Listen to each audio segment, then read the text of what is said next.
Il y a longtemps, en Égypte, un pharaon impitoyable régnait sur le pays avec une main de fer. Les Hébreux, esclaves des Égyptiens, souffraient sous son joug sévère. Parmi eux, une femme courageuse nommée Jochébed mit au monde un fils, qu'elle nomma Moïse. Elle le cacha pendant 3 mois car le pharaon avait ordonné de tuer tous les nouveau-nés hébreux.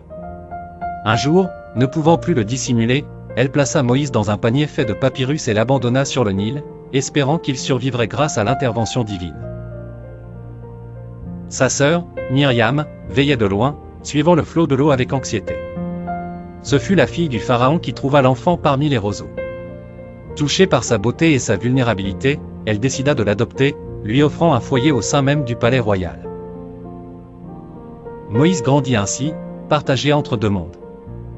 Des années plus tard, Moïse, devenu adulte, fut confronté à sa véritable identité. En voyant un Égyptien maltraiter un de ses frères hébreux, il fut saisi par la colère et frappa l'oppresseur, causant sa mort. Craignant les représailles, Moïse s'enfuit vers le désert de Madian. Là-bas, il trouva refuge auprès de Jéthro, un prêtre, et épousa sa fille, Séphora. Moïse devint berger, menant une vie paisible mais toujours hanté par le destin de son peuple. Un jour, alors qu'il menait ses troupeaux au mont Horeb, une vision extraordinaire attira son attention, un buisson enflammé qui ne se consumait pas.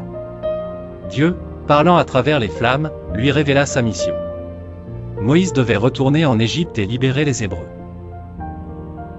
Rempli de doutes mais encouragé par la foi, Moïse accepta. De retour en Égypte, Moïse affronta le pharaon et, par la puissance divine, réalisa divers miracles. Les eaux du Nil se changèrent en sang, des plaies frappèrent le pays jusqu'à ce que finalement, le pharaon relâche les Hébreux. Moïse guida son peuple à travers la mer Rouge, qui s'ouvrit devant eux, permettant leur évasion et conduisant à la liberté. Dans le désert, au mont Sinaï, il reçut les 10 commandements, établissant les principes fondamentaux des lois divines. Dans l'immensité aride du désert de Sinaï, Moïse marchait à la tête du peuple d'Israël. Cet exode n'était pas seulement un voyage physique, mais aussi une profonde quête spirituelle. Moïse, choisi par Dieu pour être le guide de son peuple, sentait le poids de la responsabilité sur ses épaules. Chaque jour, il se retrouvait sous le soleil brûlant, méditant sur les paroles du Seigneur et cherchant la direction. Le désespoir menaçait parfois de s'emparer des Israélites. Les murmures se faisaient de plus en plus audibles parmi eux, où est la terre promise? N'aurions-nous pas mieux fait de rester en Égypte? Mais Moïse, fort de sa foi indéfectible, descendait du mont Sinaï avec les tables de la loi, partageant avec son peuple des paroles d'espoir et de rédemption. Ces lois seraient le fondement d'une nouvelle nation. Parfois, des miracles venaient raviver l'espoir des Israélites. L'eau jaillissait du rocher sous le coup de son bâton, tandis que la manne tombait comme une bénédiction céleste, nourrissant le peuple affamé. Cependant, les récits des épreuves des Israélites dans le désert n'étaient pas seulement des histoires de survie. Ils étaient le théâtre de transformation spirituelle, des moments où l'âme humaine se rencontrait avec le divin.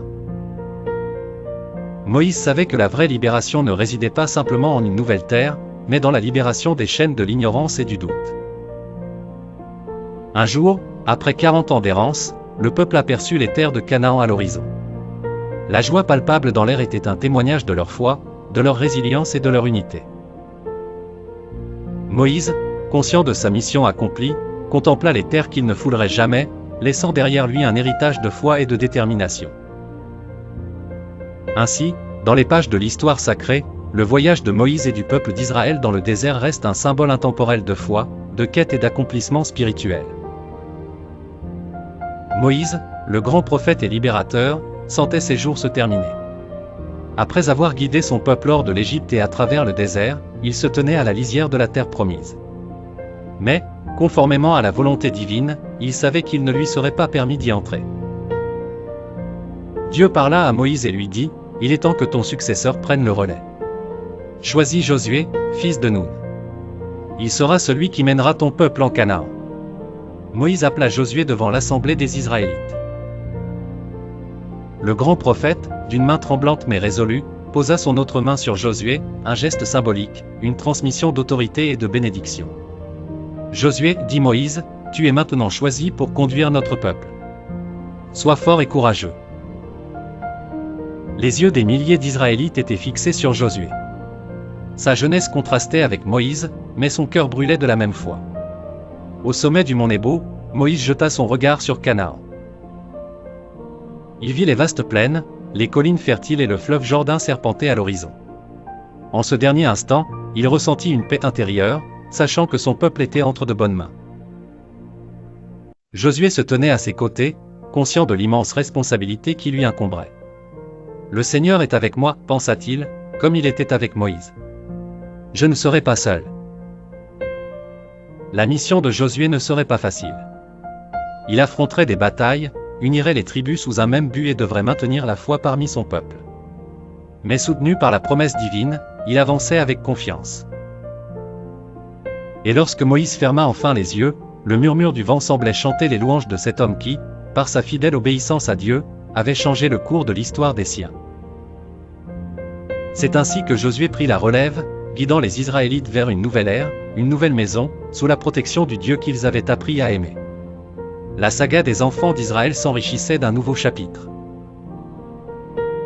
Le peuple d'Israël, conduit par Josué, se tenait enfin à l'orée de la terre promise. Josué, successeur de Moïse et leader courageux, ressentait le poids de la responsabilité qui pesait sur ses épaules. C'était une tâche sacrée. Au sommet du mont Nebo, Josué se tenait face à l'étendue de Canaan, cette terre que l'Éternel avait promise à ses ancêtres. Le vent soufflait doucement, porteur des prières et des espoirs de tout un peuple. Ses pensées tournaient autour des défis à venir. Avant l'aube du lendemain, Josué rassembla les tribus d'Israël au bord du Jourdain. Leur regard était empli d'attente, de la peur de l'inconnu mais aussi d'une foi indéfectible. « Sanctifiez-vous, car demain, l'Éternel fera des prodiges parmi vous, leur dit-il. » Et au lever du jour, les prêtres portèrent l'arche de l'Alliance jusqu'aux rives du fleuve. Comme leurs pieds touchaient l'eau, le courant s'arrêta, ouvrant un passage sec pour le peuple. Ce miracle, aux yeux de tous, scarifia l'instant d'une magie divine. De l'autre côté, ils dressèrent un autel avec 12 pierres, chacune représentant une tribu, un rite pour immortaliser cet acte de foi. Les trompettes résonnèrent dans l'air, un chant d'allégresse et de remerciement que retinrent les collines environnantes. Mais le voyage vers la terre promise ne fut pas exempt d'épreuves. Jéricho, la ville fortifiée, se dressait fièrement, un obstacle majeur sur leur chemin. Par directive divine, les Israélites marchèrent autour de Jéricho pendant 7 jours. Le 7e jour, au son des trompettes et des cris de guerre, les murailles s'effondrèrent miraculeusement. Ce voyage, cette conquête, était bien plus qu'une quête terrestre. Josué savait que chaque victoire était un testament de leur foi en l'Éternel. Tandis qu'ils s'installaient, plantant les racines de leur nouvelle vie, Josué se mit à genoux, en prière, remerciant Dieu pour sa guidance et sa patience inestimables.